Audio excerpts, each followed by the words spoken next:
Not every smile means innocence. And not all white means that it is peaceful, transparent, clear and bright. What is greater and more beautiful than the white fangs of monsters? So says the wise. My son, it is natural for a person to defend what he deems best for him, and about everything that brings him and his family and the nation happiness and stability. But, do you think these demons don't know this instinct about you? Of course they know it's the most important thing you can sacrifice for. Therefore, Satan always hides behind her, making you yourself compulsorily defend everything. It's your good instinct that he knows how to hide behind. I will leave you now as always, with the devil, who knows that I control his breath. So he will continue talking to you frankly.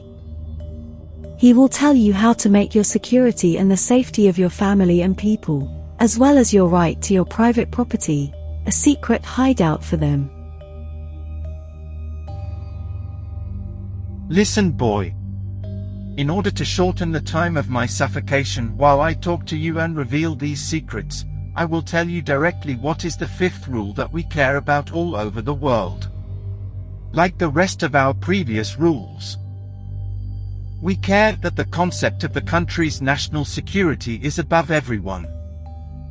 The public goal known to you is the following: the permanent preservation by the loyal local authority of the higher interests of the country, no matter what conflict with the temporary personal interests.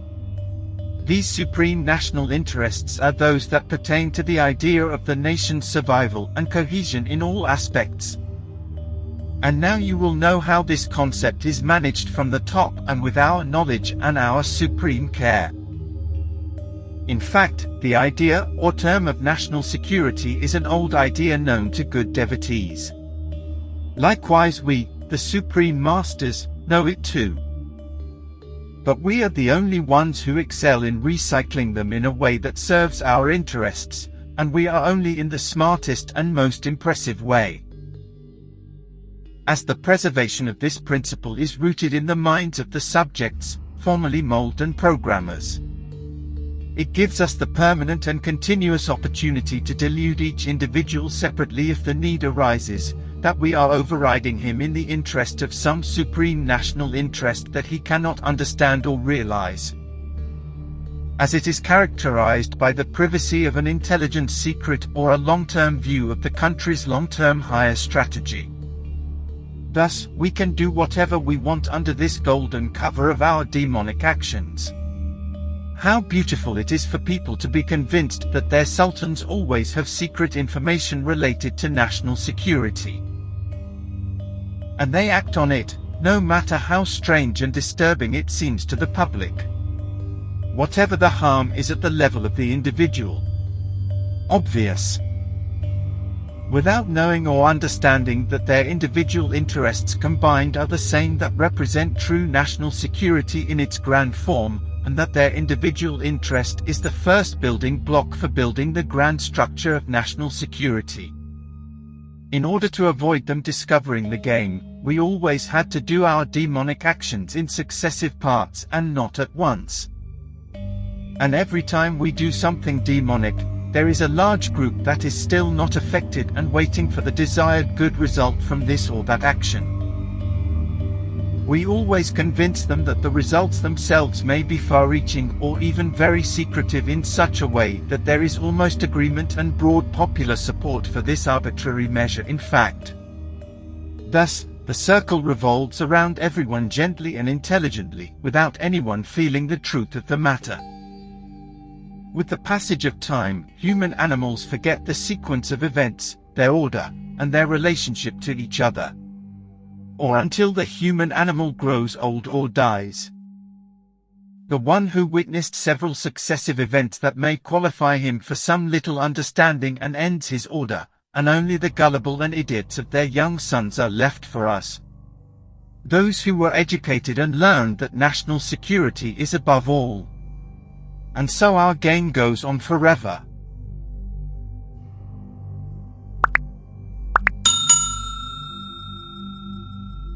And now I'll go straight to Rule 6.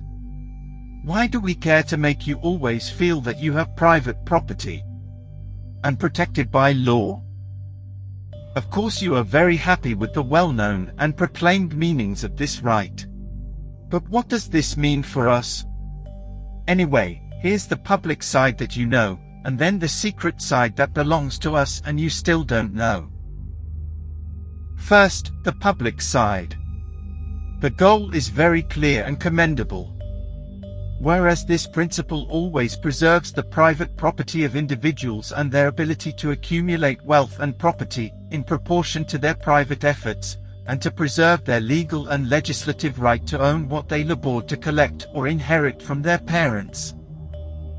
But now you have to understand the secret side of this procedure, in order to understand the intent of our public legislation, and that is, this hidden principle remains the legislative and legal protector of our upper possessions in all parts of the world, from major institutions and global and local tools. Whereas, the only right to violate this principle remains exclusive to us and not to others, under the guise of national security, as we mentioned previously. But in a gradual, smart, tidy, and undisclosed manner. But if people feel that this principle is completely wasted and worthless, they themselves will try to implement the hidden principle of communism, barbaric dictatorship, which we practice only in secret and undercover. Thus, they will feel that they also have the right to possess what they do not possess. Gradually, our upper personal possessions will lose international protection standards, and the peoples themselves will seize them by force, whether at the local or even international level. And the puppet armies at this time will be useless, as it will be beyond their capabilities.